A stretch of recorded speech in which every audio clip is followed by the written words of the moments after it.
Man, are we going to get into it today? Inauguration day, changing of the guard. And wouldn't you know it, we have a changing of the guard here on one today because there is definitely winds of change. In fact, gusts of winds changing at the coaching level, thanks to my guest, Amir Syed. He is the co-founder of Go Coaching. He is taken the world by storm, and he's even passed me on LinkedIn in terms of followers. I'm very bitter about it. Tried to take a veiled shot at him. He just took it in stride. It was unbelievable. This guy has just blown past me, close to 35,000 followers. He's a force, and I surrender. Good to see you, buddy. Hey, I know you have me on TikTok though, G Shekels, so you have me there. All right, yeah, my six TikTok followers. Yes. What an intro, man. G Shekels in the house. LO Nation, it's great to be here. Martin Luther King Day and the inauguration. What a day today, man. What a day. Unbelievable, man. Things happen in threes, and then there's you. I'll tell you what, man, I guess so. But, we're here, and it was a wonderful introduction. And if anyone does not know this for the record, I know that Tony Robbins always says you're the average of the 5 people you hang out with. Well, you are the average of the 5 people you follow on social. And G, I've told you this offline, online. I create an alert every time you post. I get alerted. You're one of the people that I follow, top 5. I like to follow people that when I'm done reading their content, I'm a little smarter, a little wiser, right? And so I don't like to consume trash. Your shit is always good, my friend. So thank you. Hey, look, you know the work that goes into it. Oh, yes. Right? That's why I get so annoyed when people rip my shit off, because I'm like, dude, you did not wake up early. You did not consume. You did not framework, create the content. I take it as flattery, but thank you for saying that. People think we just poof are like Hemingway or Shakespeare. We come out. There's research involved and reflection. So thank you for saying that. Let's cover some background because you are the consummate American dream. I mean, your father, he went through a lot. He endured a lot. You and your family immigrated to the United States in 1985. Your father immigrated to Iran at 17 years old, the oldest of 4 children, because his dad was a prisoner of war. And you found your way over here. What did your dad mean to you, and what did you learn from his journey that still helps you to this day? Wow, you're a great interviewer, man. No one's asked me that up front. I very much appreciate you understanding who I am personally and where I've been. It says a lot about you.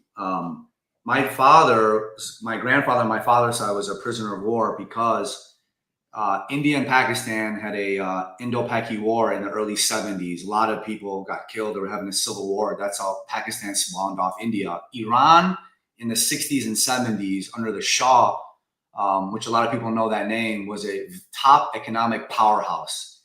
India/Pakistan's relationship with Iran is very similar to the U.S. and Mexico. So Iran was doing really well.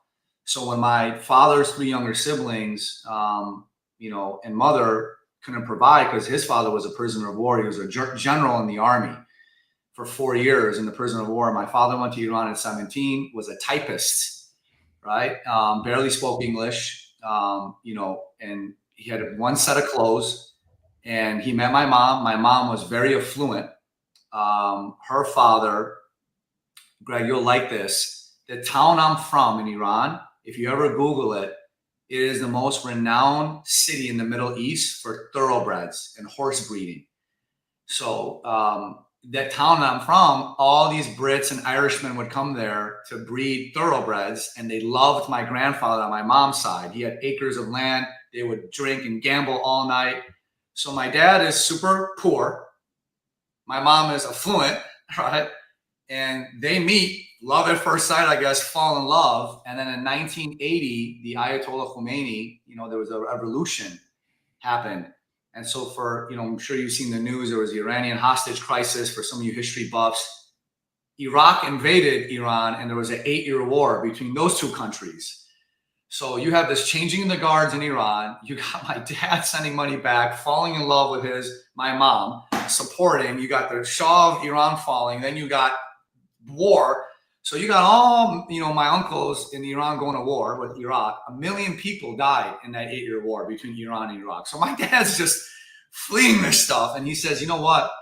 I don't want this for my child. So my mom and dad and I got up when I was 5 years old. We left everybody. Imagine, no extended family, no nothing. I had no siblings at the time. We went to London. We had a relative there. London's always been expensive. They couldn't survive. They went to San Francisco. They couldn't survive. My mom couldn't get a job at McDonald's. My dad was a shoe salesman. Went to Chicago because that one last resort was a gentleman from Britain, Mr. Burgle, who was a thoroughbred guy who was in Chicago and loved my grandfather, my mom's side, and found out my mom couldn't find a place. It was a distance. She's like, and he told my mom, I will do anything for your family for what your dad did for me. Come to Chicago. I'll get you guys set up. So here we are living in a 600 square foot apartment, finding our ways. My dad is a shoe salesman making $3.75 an hour. My mom couldn't get a job again. I didn't know English. I'm getting picked on, bullied, right? Then we move again. So without getting all the detail, it was a little bit rough the first 12 years of my life, but we had each other and we had love. It's the most important thing. Your relationship with your dad, talk about it, and how it's helped shape you as the leader that we know you to be, and the success that you're having now, which we'll of course dive right into. Well, thank you. My parents, I was born, this will tell you everything about my parents. Okay. I was born Muslim, but we never practiced. I was a very bad kid growing up. I had a great heart always, but I got into a lot of trouble. And when I was in high school, I met a Armenian kid. We are assimilated because I'm Iranian. And, he was going to church and he goes, hey, you're a great basketball player. Our church league needs a really good point guard. I would do anything to play basketball. I'm like, dude, church? I'm Muslim, but we don't need practice. It's kind of cool. I'm like, I don't know if my parents want me going to church. He's like, just come check it out. So I went there and I was around a lot of really great people. And I started having different friends. And, your environment is the number one accelerator. And so my parents, it will give you an indication how supportive they are. They're like, holy cow, this kid's not getting in trouble. Go to church. Go do what you need to do. We don't care about that stuff. As long as you're happy, we want you to be in the best environment you can be. I still didn't do well in school. I did not graduate high school at a 1.7 GPA, but I had an influential man graduate me. But so my dad says, you are so bad at school, but you're going to come to work every Saturday and 6 days a week. He had a small business in Wrigleyville in Chicago. He had a small car dealership. Later on, he stopped being a shoe salesman. And if you're Iranian and you're listening to this, either you're a rocket scientist, attorney, surgeon, or you're just a hustler. You have a small business. There's no in between in the Middle Eastern community. And so my dad said, you are not good at school, but you're going to be street smart. And so I was learning from my father at a young age, at 13, 14, first I learned how to detail cars, buff cars. Then I learned how to run credit reports. Then I learned how to go pick up checks from different banks. Then I learned how to pick up cars from body shops. Then I learned how to sell cars. And I loved it.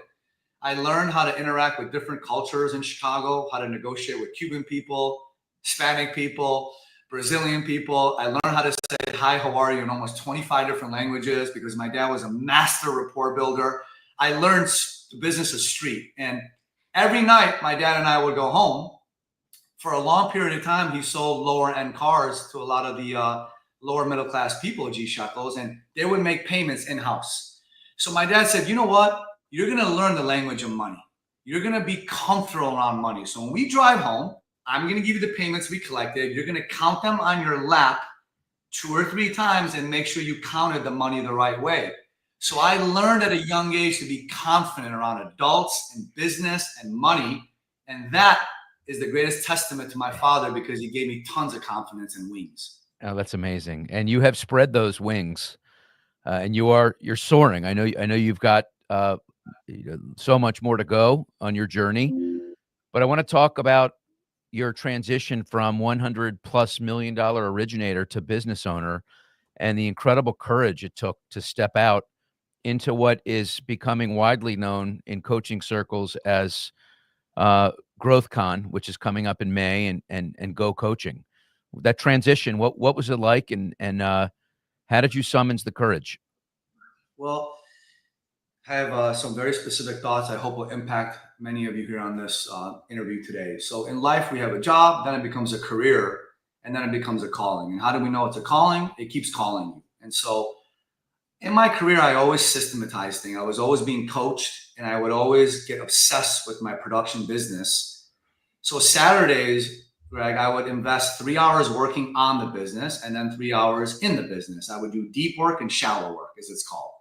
So I would say I'm going to be a master at systems and process. Personality can only take you so far. Process is greater than personality. So I said, okay, if I want to have a perfect loan consultation, I'm going to carve out 2-3 hours to type out a playbook so I can study it and move with great efficiency. So I had all these playbooks, and I was in the core training for a long time, which is, I'm a disciple of that program, and Rick Ruby and Todd Scream and all these guys. Well, 2022, here I am. My daughter is about to be born in surrogacy. My wife and I probably went through a crazy round of infertility. Finally, God had blessed us to bring our beautiful child, Valentina. So I'm sitting there in 2022. I had made all this money as a personal producer. I still banged out 80 million in 2022, but Justin, my right-hand man, said, dude, you have a bigger calling. You need to coach. And I had imposter syndrome. I said, no, I need to do 250 million. He goes, dude, you just did 180 million and led our group to 10. And people are calling you from around the country, asking for advice. No one gives such nuanced, specific advice like you in a loving way. He goes, you need to do this. I'm doing it, whether you want to do it or not. And I'm like, that's all I needed to hear. I was so focused, G. Shekel, of doing $1 billion a year. Shampanazian and Ben Cohen are my friends. And I said, if they can do it, I can do it. I looked at my calendar. I had 30 client appointments, 20 realtor, meetings, and I just didn't find passion in it. I wasn't excited. I had one coaching call. I would prepare for it, get ready for it. It filled me up emotionally. Now, I've overcome this emotional type of shortcoming. I was very mad at Rick Ruby for a long time. I'm a disciple of Rick Ruby. Rick Ruby has changed my life. I was very close to him more than most people. Okay. He will tell you, he paid me a compliment. He's only paid 3 people in his career. Me, Todd Scream, and another gentleman. And that's all I needed to hear years ago. He says, son, you have a gift. You're going to be big one day. And I've never told that to anyone outside of you, Todd, and somebody else. Right. And if you know Rick, it's either with Rick or not with Rick. Right. So I had such an anger towards him for such a long time that I didn't harness in a healthy way to show him that I can do this, because everybody else was scared. I said, not me. I come from nothing. I'm not scared of nobody. So when I spawned out, I had this duality, Greg, emotionally, of showing him I can do it and showing my ego that's not going to take control. Now, fast forward, Rick and I are really tight. I gave him a hug. He told me he's proud of me. I have a different enemy to pick now, and I'm going to harness that enemy a different way. So that's how Go spawned, because of those 2 things. And I want to get into that, but I want to stay on Rick for a minute, because he, in my opinion, no one's made a bigger impact and help people make more money and give more away in the history of mortgage than Rick Ruby. Is that fair to say? Mount Rushmore. He is Mount Rushmore. Yeah. Hands down. If I had to vote for my Mount Rushmore, it would be Rick Ruby, Todd Duncan, Tim Brahim, and a Dale Vermillion. And I would add a 5th guy in there, like a Carl White. These are 5 people that have absolutely changed it. And I would put Rick, up there. I think it's up for debate. I would not be here if it wasn't for Rick Ruby. Yeah, I was going to say, and you wouldn't be doing what you're doing right now. So whatever shortcomings Rick has, and I think it's safe to say, some people love him, some people don't, right? He's a strong personality. He holds people accountable. He gives people a religion. So the people that tend to shy away are the people that don't want to be accountable, that don't love that tough love, right? There's 2 different styles of coaching in my eyes. There's the tough love and there's the nurturing type. You're not going to get a lot of nurturing from Rick. It's, do these things, these activities, do them consistently, and you'll get these results. At the same time, there were a lot of coaches that left there at one time. And what it did, though, it spawned these new coaching platforms, and you're the leader of the pack now. So within that regard, had he kept his eye on the relationship ball, I don't want to peel the layers back too deep here, but had you never developed that anger, had you remained close and a part of the core, you'd have to think you wouldn't be doing what you're doing, or were you going to do it anyway? Well, no. Life happens for various reasons, and here I am, right? And all I can do is, show the world who I am through, and make my parents proud, make my prior coaches proud, right? And I make it very public. And history doesn't repeat itself, but it sure rhymes. And so when I was at the core, I learned a lot about the great things they did, and I learned about a lot of the things that I don't want to do. And I think what you have to learn is the day and age that we're in, people don't want the Bobby Knight anymore, man. They want the Jason Kidd. They want player coaches. Mike Krzyzewski said it best. He goes, leadership is all about, you have to change with the times. Yeah. I'm a Jason Kidd. I'm the floor leader. I run the court with you, right? I'm going to dive on that ball. I'm going to encourage you, right? And we're going to practice really, really hard. And I think how I lead my coaches right now, there's 15 of them, Greg. I give them 50% dictatorship, 50% democracy, right? I know when I got to be direct with them, and I know how to let them run. Tell us about your coaching platform and why people should get involved. Well, I think number one, you should be coached. I don't think this is any which way me plugging go coaching. I think you should be coached. I think at the end of the day, I have a marriage counselor my wife and I go to. I have a great personal trainer. It's a shortcut. Like most of you listening to this probably have a college degree. You've been programmed wrong. Okay. I don't care how you want to take that. Do not get in your feelings. Okay. We are programmed. You go to college, you spend money, you get a degree. School doesn't stop. Real school starts after school ends, right? Like you now have a direct correlation with the amount of skills you take in that are super aligned with your output. So you have to go out, find people in the various boxes of your life that have the results you want, invest in yourself to get to where you want to go faster. Like some of you guys are paying too much of a dumb tax. Why? Pay less of a dumb tax. Go find the person that's getting the result, invest money, and yes, invest money. Nobody washes a rental car. Nobody washes a rental car. That's why, Greg, I don't give front row advice to people that sit in nosebleed seats because they don't do shit with it. You invest money in yourself. That's the ultimate expression of humility, that you care. And so coaching will get you there. And I'll say this post-pandemic world, it's a very, very scary time because you remember, G Shekels, we used to go in the office, be around top producers, learn from them, feel the energy. These top producers have left. They don't want to be bothered. They're in their home, most of them, doing loans with their book of business, or they made all that money. They're not hungry anymore, or their mindset's kind of shot. So you young up-and-comers, you got to be around people like me and Greg and the Daniel Saws. You got to be in communities, either physically or non-physically, to catch fire and catch the trends people are doing. It's very hard to do it yourself. I get very passionate about that, as you can tell. Yeah. What do people learn when they attend one of your seminars? Well, I think first of all, what you learn is mindset.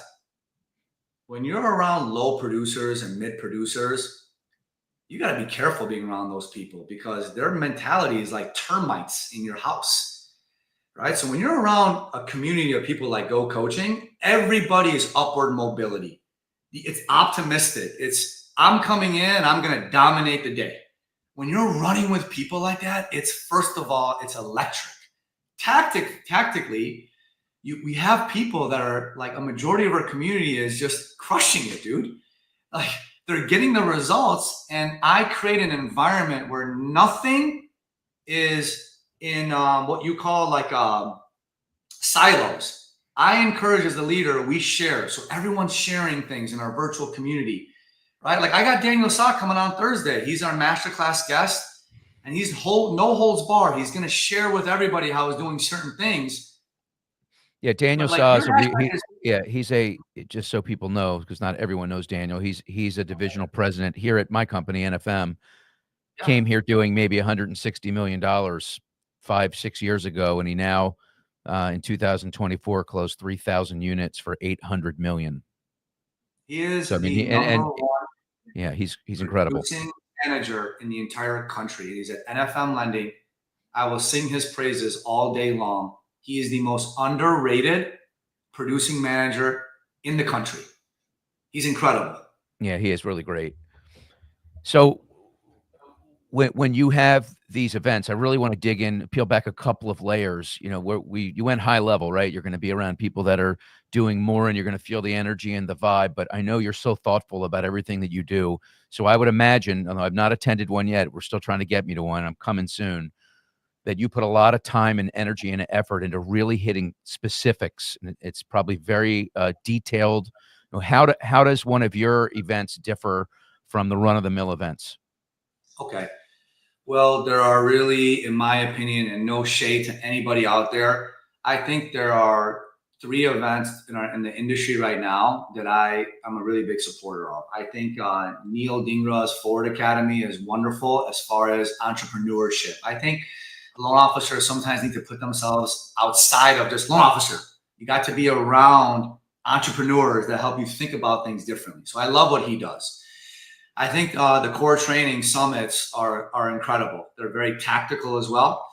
For us at Go, we are the only company that takes the methodologies that Forward Academy does with Neil, what Rick Ruby does at Core, and we're a perfect fusion of them both. We are the modern fundamentals, right? So we bring together a day and a half of high tactic with super nuanced strategies around modern marketing that you can immediately implement to be seen before and after you're known, liked, and trusted, and traditional selling tactics that are working right now in terms of interacting, in terms of how to close, lots of scripting, lots of structure, lots of scaling from active practitioners that are currently getting it right now.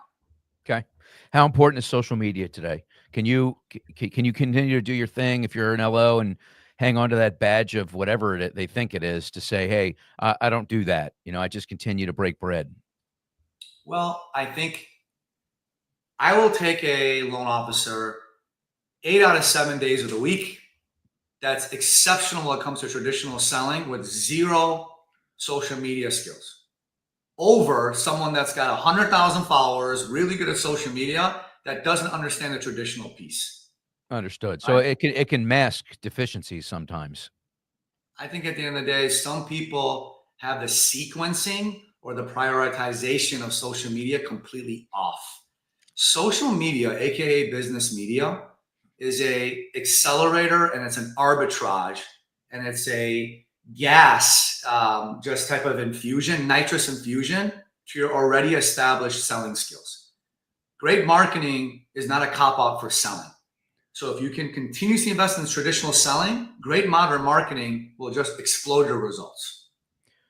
So there are a They lot go of hand in hand. Jordan Pippen.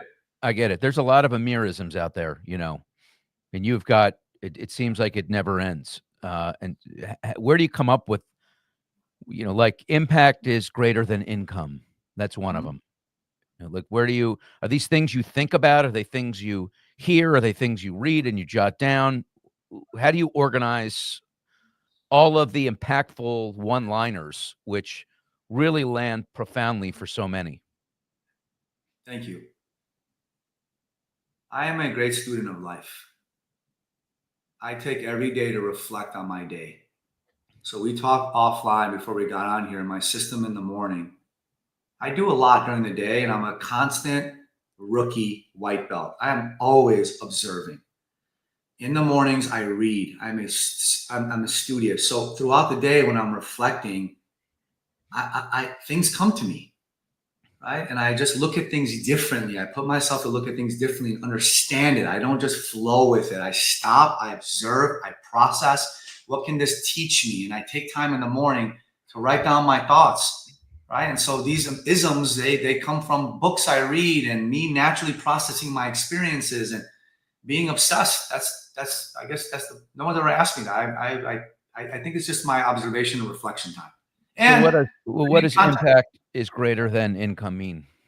I think at the end of the day, it's G Shekels. When you think about the essence of it, so many people are just wanting to make money. If you're not convicted or super enthusiastic about what you're doing, your money's got a ceiling. Like I'm a passionate coach. This is where I need to be, right? Like if I was an accountant, I would be not this energetic because I don't want to be an accountant. But I'm making an impact.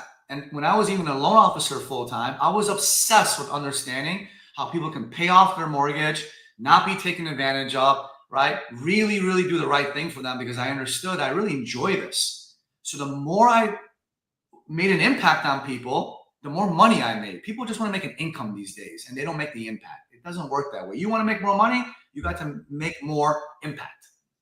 One of my favorite things that you say is leadership is about how you lead yourself. Expound on that. Thank you for picking up on that. You know what had happened is someone gave me a book a long time ago. This is where this spawned.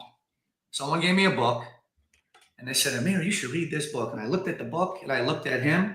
They brought it to an event and I said, did you read this book?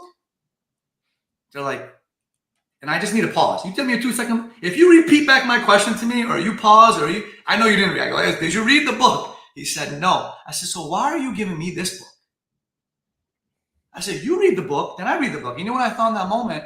People are always giving advice to other people what they should do, but people's advice is typically inferior to their actions.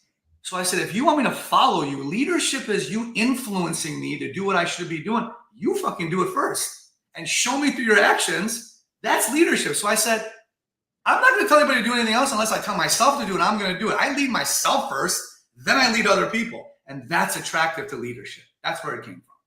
How important is it to have a history, in your opinion, of being a top producer to break down the walls and justify that you are accomplished enough to then show another loan officer how to do it? Do they go hand in hand?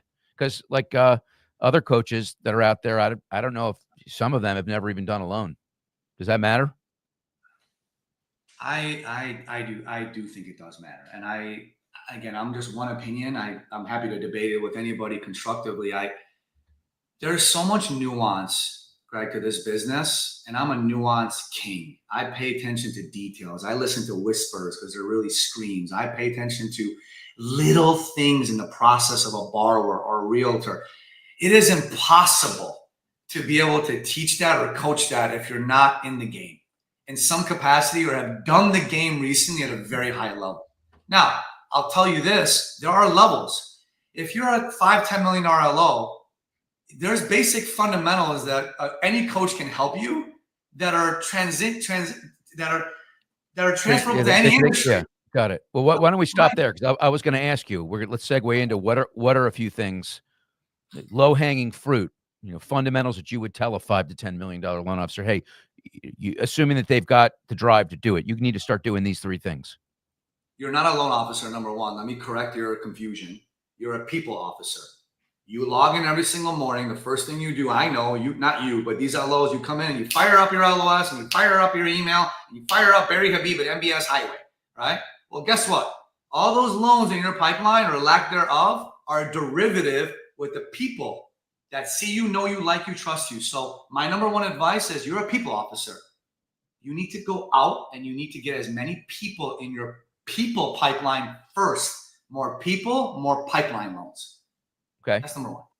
Number two, be around $20 million producers and not $5-10 million producers. So your mentors. Company you keep matters. Yes, that's right. And number 3 is, dude, get clear on what your big rocks are in life first. Understand what it is you want to be personally, because your personal success will permeate your professional success. And number 1, what do you want to do spiritually? What do you want to do for yourself physically? Map those things out. Then understand, this is important.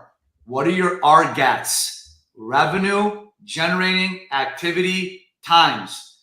I want you Sunday nights to plan your week. Pull up your damn calendar and design it around your personal and professional GATs, right? And then go into the week and know where you need to be. Don't be a drifter. Design your week on what you need to do. Is it going to go perfect? No, but don't be a kite in the wind. For God's sake, lead yourself and have your calendar blueprint you. Those are the 3 things. Well, that's good, because number 3 leads to my next question. Perfect. Thank you so much for laying the foundation for me. We'll wrap this up in a couple minutes. This is too good to stop on time, so we'll go another 5 or so if you're good with that. I'm ready. Yeah. Where are you trying to go for you? I mean, you talk about a kite and the wind and the destiny. And when I look at what you're doing, and how impactful your words and your messaging is and how authentic you are, what you're sharing can impact millions of people, not tens of thousands. So are you thinking far enough out in that way? Like, how do you organize that? You could be a global sensation in my eyes. Is that on the radar? Is that something you'd like to do because you'll impact more people in more places? Or are you the kind of guy like, let me just take it a day at a time? Well, Greg, I really want to pay you a major, major, genuine compliment from my heart. Gary Chapman wrote the book, Five Love Languages. Mine is the words affirmation. Okay. And I do believe why I'm a good coach is I understand people's production love language. Story for another day. Okay. When you gave me the compliment on LinkedIn about how you think I can be what you just mentioned, I read that 3 or 4 times. My life is defined by people giving me some great encouragement because deep down, I'm still the broke, second class, inferior immigrant kid. But when I've had people in my life say really, really warm things to me, it changes me. So you saying that to me was a really big thing. And my number one priority is to be the best I can be for God, that I ask him for wisdom and knowledge every day because I have a huge responsibility right now, to be responsible with the skill that I've been able to invest in. I want to be a great husband. I am a great husband. I want to be a great father. That's number one for me. I want to be 7-figure, 8-figure earner in all parts of my life. That's very important. Now, that being said, professionally, I'm very focused right now on multiplying my coaches, multiplying loan officers, anybody in the mortgage business. And I'll see where things go. But I do feel deep down there's a seed inside me that maybe if God wants it, I will graduate from the mortgage business. I'll be chairman of Go. I'll always make sure it's good. And, never know where life takes me because I get entrepreneurs across the country that call me, and I don't mean to say all the time, on a weekly basis to help them with their business. I go places where people see my IG and they're like, I follow you. I literally religiously, I'm a stylist. I'm a chiropractor. Your advice is so blue/white collar, if that's still politically good to say. Like, you have specific sayings that feel like you're talking to me, not over me. Yeah. And we'll see where God takes me. Well, you're very alluring, and you are so you're very genuine. I would imagine if I was a loan officer wanting to join Go Coaching, one of the first questions I'd probably have is, how much of this guy do I get? Like, is he behind the scenes, behind the ropes, and I can't see or really feel him other than when he shows up on my feed? Do I get, how much of him do I get at these events and in the coaching platform in general? Everything. You get all of me in one way or another. It's a great question. I have a pulse on my community. I'm in it. I'm obsessed with it. This is my everything. I don't care about anything else right now, but making sure anyone that's associated with me, that they're super successful. I hate losing. I don't love winning. When an LO anywhere near me is not succeeding, I don't win. And so I'm obsessed with their experience, which means I'm involved in every avenue. I'm in the DMs of my community. I'm on master classes. I outbound them every Friday from 1 to 5. People know this now. I don't have any appointments. I go to the cigar lounge. I make nothing but outbound calls to people that I need nothing from. And I encourage them and I keep a pulse on my students. So that should answer to everybody. Like, yeah. How can people get involved? Folks that want to learn more. I think if you guys are listening to this, first and foremost, just connect with me on LinkedIn. And this is not a plug for me needing more followers. I don't care about that, right? You've already smoked us all, so it's fine. Okay. Just take your victory lap. Take your victory lap. I want to have one more than Greg here, so just keep me at least one above it, right? Yeah, you're good. You're good. You'll never look back. Just LinkedIn, Instagram is @Amir Syed, and then my Facebook. I do nothing every day but give tactical advice to loan officers. DM me on social. GoCoaching.io will tell you some more about our program. I think you just have a strategy call, right, with one of our advisors, learn about it. And if the time is right, the time is right. But yeah, May 2nd in Phoenix, GrowthCon. My birthday is May 22nd. So I want all you guys. I'm a size 12 and a half. My favorite basketball shoe is the Kobe 5. So for all you guys out there. Okay. Anybody that wants These shekels, baby. I like it, baby. I like it. May 2nd in Phoenix. It's a day-and-a-half event. Yes. Still some availability, I hope. We haven't even released it. It's going to be officially announced 2/5/25, February 5th, 2025, for the masses, but it's going to sell out very quickly. I'm only opening it up to 100 people that are not in Go Coaching. This is a Go Coaching community event. 100 tickets available for non-Go members. We have nothing to sell you at this event. It's going to get sold out quick. Thursday is May 1st. You come in, we do some activities, we all hang out, and then May 2nd we get to work. May 2nd that night we all hang out late, and then we dip out Saturday. So in and out, baby. Do you have to have an NMLS to go to this? That's a great question. No, as long as you're in the mortgage business, I don't care what level you're at, you can be there. Do you need to be an originator though? Could you be a vendor? Could you be a real estate agent? You know, if you're very passionate about no, okay, the answer is no. So somewhere in the origination link. Yeah, you're an executive manager. Now look, all the tickets that come in, I get a weekly report on who they are. If it's someone that, you know, is not in the directly correlated mortgage business, right? Like at the last event, I had 4 or 5 high-level entrepreneurs there. You know, so, you know, I don't want to be super like black and white with it, but this is a loan officer event. It is a mortgage event, you know? You've used a lot of sports metaphors, by the way. You've talked a lot about sports. You're very passionate about sports. You're from the Chicago area, so I'm assuming the Bulls are your team, have been forever. Yeah, I'm a diehard Bulls fan.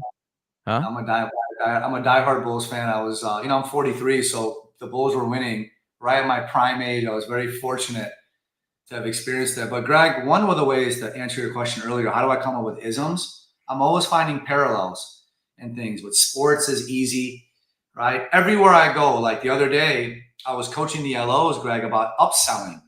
The number one upsell line is McDonald's. Would you want fries with that? So I was at the coffee shop and I started asking the gal about these coffee beans. And she didn't even try to sell me. She didn't even say, would you like a bag? Would you like a free sample? And in that moment, I'm like, who's the manager here? They need to retrain these people in terms of the process. So when you get obsessed, you start to find examples in every situation. And sports is always the easiest for business because sports is business. I know. We got a lot of people watching and listening to this right now. We've gone way over the time. Nikki Ray, great question. Connor Bartley, your colleague at Lower, being shy is expensive. That's his favorite Amirism. I shouted that Sunday mornings. I played pickup ball at University of Miami with a bunch of like entrepreneurs. And there's this young man, Greg, his name is Harris. Great guy. He was shooting very I'm like, Harris, look at me. You are a ball player. Being shy is expensive. I want you to be confident. He nailed 3 shots in a row. And he grabbed me and goes, man, I need to hear that. I go, don't be shy. I mean, that's at the core, though. That's at the core of a lot of our obstacles, isn't it? Just our own mental hurdles that we tell ourselves, the stories we tell ourselves about our limitations. Yeah, I think, unfortunately, we're always worried about what people think, you know, and nobody cares. Nobody cares. It's called the spotlight effect. We think people are thinking about us. Nobody cares, man. Build the airplane in the air. Shoot, ask questions later. I used to be a terrible perfection procrastinator, Greg. In life, I've studied people have 3 barriers to growth. It's either fear, entitlement, or perfection. Right? I was always a perfection guy because I was scared of people going to make fun of me. The day I'm like, fuck it, man. I'm just going to do this and not give a shit what anyone thinks. That's when the magic happens. So you just got to shoot the shot, baby.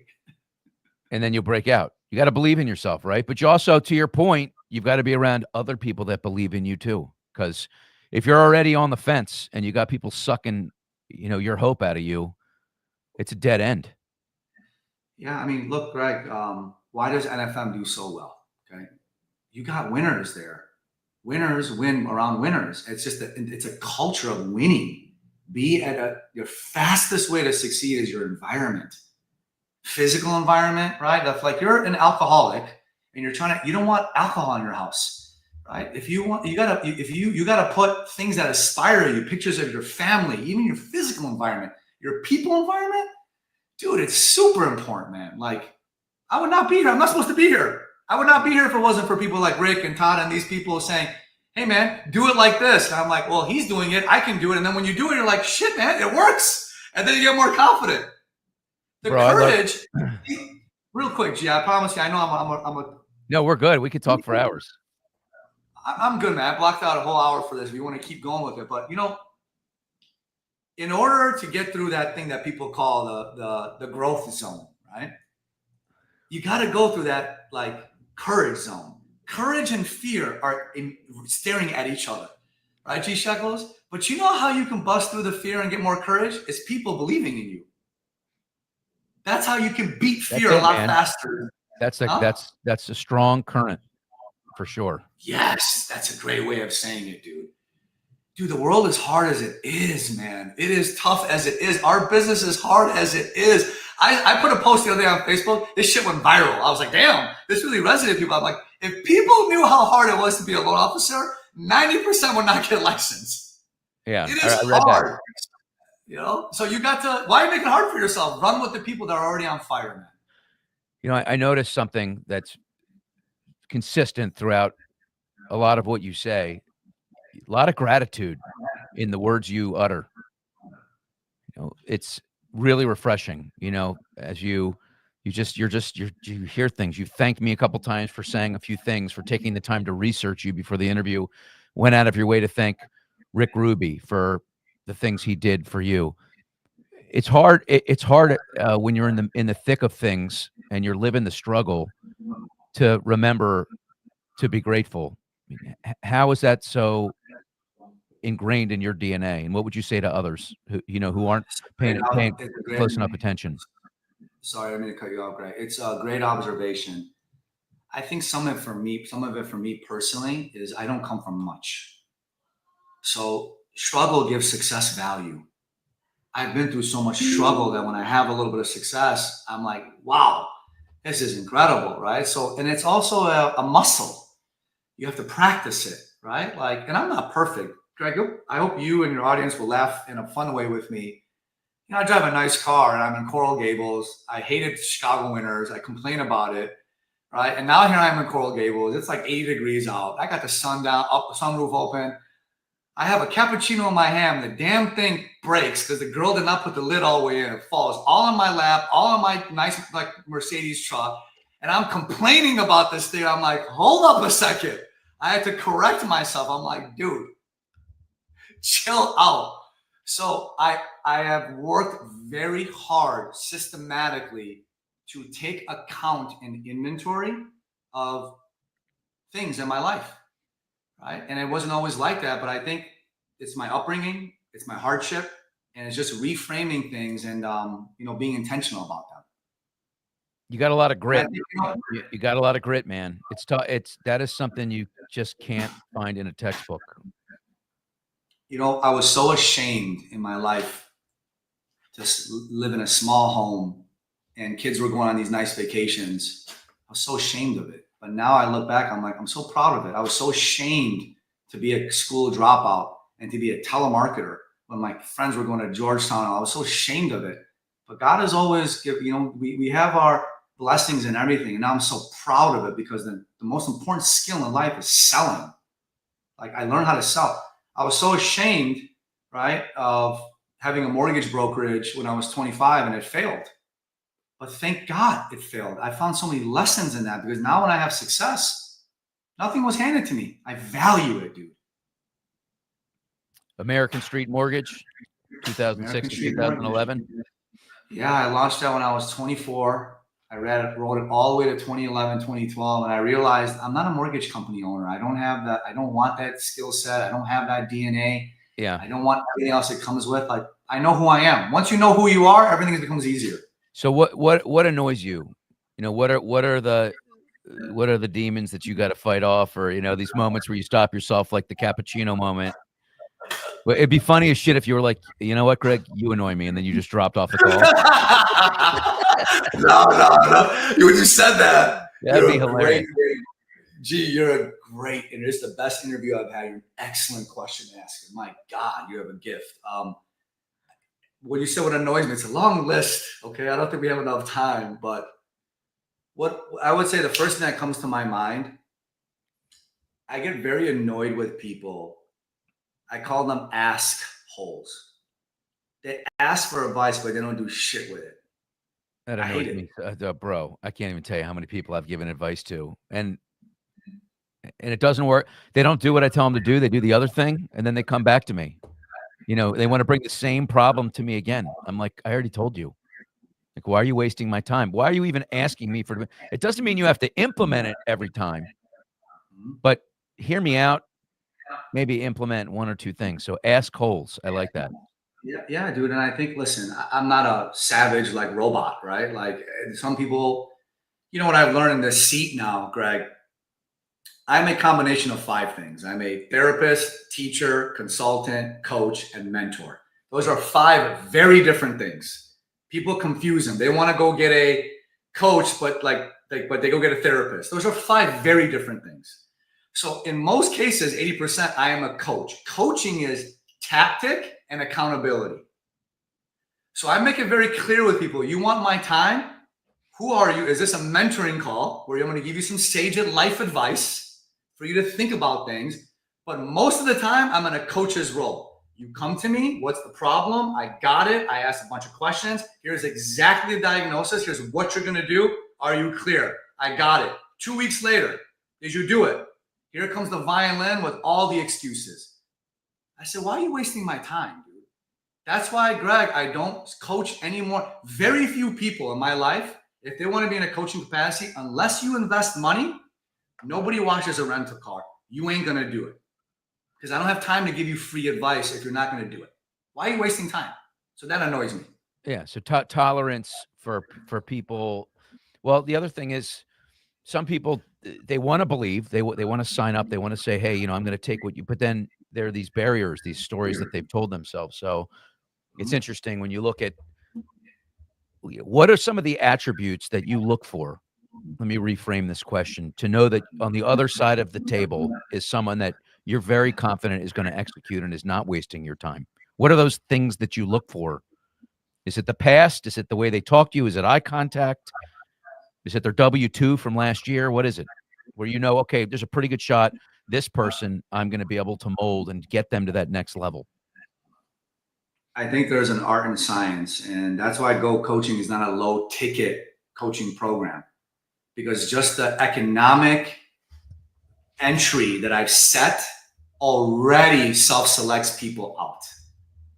Right? I'm very brave and courageous that I don't need to coach, so I don't need to lead with income. So I'm going to establish a high barrier of entry economically that if you're willing to do that, you're willing to do it, right? Josh Sigmund told us this very 10-second story I'll never forget, right?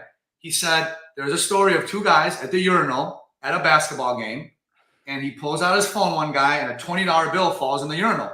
And his buddy sees it and says, oh my gosh, you idiot. That same guy takes a $100 bill, throws it on top of the 20. And his friend says, are you crazy? He goes, the $20 wasn't enough for me to go get it, but the $120 is. I've heard that story before. Yeah, Josh Sigmund's a great leader in his own right. I've never met him, but I know he works at Legacy, and he's a great coach in his own right. Well, I think he's one of the greatest coaches of all time as well. So I think, Greg, I share that story is because, first of all, whoever interacts with me at that level, my entry point is so high that I'm like, they're serious about it. Right? Well, and you also, I forget the ism, but you said something, I heard you in an interview to the effect of, the more people pay, the more focused they're going to be. Yeah. The more they pay attention. It's true, man.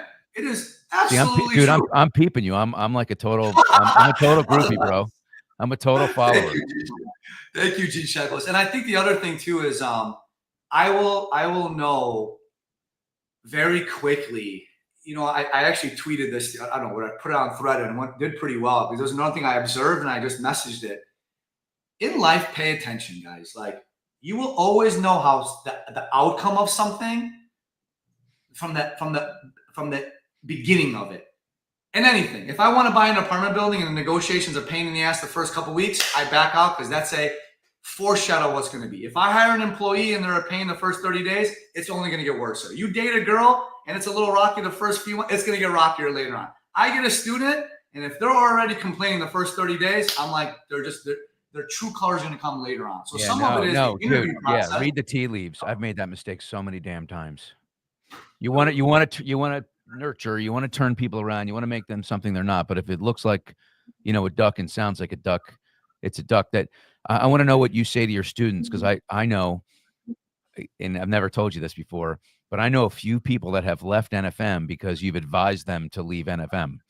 So here's what I'm going with this. Like, I think, Me? yeah, listen, no, this is, I'm going to couch this in such a way that speaks to your authenticity. So you care so much about your students that you put the friendships aside. And so you're able to look at someone and go, you know what? In fair, balanced fashion, you're not getting what you need from your leader right now. You need to spread your wings. You need to challenge yourself. And I know several people, not a lot, that have left NFM, but I know one or two that have left who are getting coached and advised by you who made the right move, who ended up at places that were better for them at the time, because as leaders, we didn't see the ball. We thought it was a curveball when it was a fastball. We didn't see the signs. So to me, the fact that you're able to really pour into your people and care so authentically that you put all the other political factors aside because you want for them so badly for them to get in the right groove. That's huge to me. That's why I never, have called you. And it hasn't happened a lot, maybe once or twice, because I know you're coming from the right place, man. And that's so refreshing, because so many people aren't. It's about, hey, let me get somebody over to my friend, or let me get somebody to, pour more volume into this bucket. I don't think you don't fuck with that. Nah, Greg. Thank you for bringing that up, because I do want to unpack that. I sleep very well at night. I'm very direct. I'm like a lion because I'm earned. I've earned my bones in this business. I've worked my ass off to be who I am, so I can speak like a lion. One of my favorite proverbs is, wounds from a friend can be trusted, but an enemy multiplies kisses. You have to come from a place of love if you're credible, and tell people your advice if the dynamic makes sense. You can't go around giving a bunch of people like unsolicited advice, because it saves people time. Real friends will tell someone something that might hurt their feelings, but it's better than whispering sweet nothings in their ears. So faith in sales is the most underrated force. Faith in life is the most underrated force. So why Go Coaching has done so well is because I have faith that if I continue to do the right things every day, I will have God's blessing. I will have people supporting me like you behind closed doors, because I always do the right thing. When someone comes to me about leaving their company, first of all, I tell them, put on your big boy pants. What's going on? You owe it to your ownership to go back and have a awkward to awesome conversation. Go back and have an uncomfortable conversation. Tell them exactly what's going on. Make sure the expectations are in a accord. And if they're not, you come back to me and I will be your sports agent with no economic return whatsoever. I am a guide for you. And I sleep very well at night. Yeah. What are your thoughts on signing bonuses? So, I mean, I'm 50-50 on them. What's that mean? I'm 50-50 on them. What does 50-50 mean? 50-50 is, I get like in sports, analogies, there's guarantees and signing bonus. I get it, right? I think a lot of mortgage companies have become lazy. And I think many of them are just leading with a signing bonus. And I'm not a fan of it in some cases, because I'd rather see the industry go to the place where you sign contracts like sports, 2-3 year agreements, right? There are production. I mean, it'll never happen because it's going to take everybody to come together, right? You sign a 3-year agreement, right? And you have production requirements. We have requirements that we have to bring to you. Without getting too detailed, yeah. Signing bonus is not going to come straight in your pocket. It's going to come to go back into your business. We are investing in you, right? So here's $500K, but it has to be deployed back into your business, not for your freaking boat or your watch. I think signing bonuses are okay. They just need to be restructured in a more effective way. Yeah, I mean, but there are times, I'm sure, where you're talking to someone and they're like, look, I'm thinking of going here. It's not as good a fit for me, I don't think, but it's $100,000 more dollars. Or I can go over here and I know they're going to impact my business more substantially, but the gap, Amir, it's so big. It's $100,000. What do I do? Has that scenario come up? Oh, it comes up all the time. Yeah. It comes up all the time. I think that's the beauty. Listen, recruiting and hiring is guessing. Firing is knowing. I think it takes a lot of art and science to be able to recruit people. And I think you have to look at the person's character. Does this person match the value systems? And guys like you and I are old school double OGs. Gee, we can read people and know, is this person a good person or not? If they are, I'm willing to make this investment to you because you're not leading with money. You want a bunch of other things. 100,000, I'll make a business decision. We'll get you over. I get it. Let's make it happen. Deal making is a lot of art and science. So Yeah, it no can't be a question blank about it. answer. You know? Well, this has been, you've doubled my pleasure here. This is normally a 30-minute thing, but like everybody else who gets a taste of Amir, you can't get enough. So I appreciate you, man. I love you like a brother. I love the relationship that we're building. I'm really proud of you. And watching what you've done, understanding your story, seeing where you're going. It's truly an honor to know you, and I appreciate the impact you're making on this industry that I love so much. And I know I speak for a lot of others as well. I hope so, Greg. I want to put this on air because I've been wanting to tell you this for a long time. You've always been a supporter for me. Whether or not it benefited you, you can always tell a lot about someone when they don't get their way. Very few people on my journey, I've seen them act like you. You're like refreshing. You've always had my back. I know some people, as I get bigger, will throw arrows, right? Whatever it is, but you've always supported me. And I talked about my wife with you, with Justin, my boys. You're my guy, dude. You're so needed. I love you, G Shekels. You're the man, dude. Thanks, bro. Appreciate you. Have a great week. Gonna say so long right now. Next week is our 25th episode. So, this just started as an idea, and look at the value that we're able to bring. This is the 24th. This is only the 24th. I know, man. Look, I had nothing to do with it. But Dana Chachevsky, who helps me produce this thing, she's got some special thing going on next week for the 25th edition, and she has a message she wants to tell everybody as to why they should be signing up, in advance to be a part of this 25th edition that I know nothing about. So I'm going to say so long to you while we listen to what Donna has to say, and I'll talk to you soon, brother. Thank you for having me, guys. Thank you, Greg. See you guys. Man. Peace. Hey there. For those of you who don't know me, I'm the producer of the One-on-One show with Greg Sher. You might call me the wizard behind the curtain, or as Greg likes to say, Donna spelled like Dana. Sidekick, and occasionally the all of us shirt maker. But officially, I'm the VP of Strategic Initiatives at NFM Lending. And while Greg usually runs the show, for episode 25, the tables are turning. It's a milestone episode, and Greg, he's completely in the dark about what's coming. Trust me, you're not going to want to miss this one. This special show will air live on Monday, February 3rd. Quick heads up, there's no show next week on January 27th because Greg and I will be at the MBA IMB conference. As for episode 25, let's just say we're pulling out all the stops. Surprises, twists, and maybe even an unexpected guest or two. But you'll have to tune in to find out. Mark your calendar, you don't want to miss it.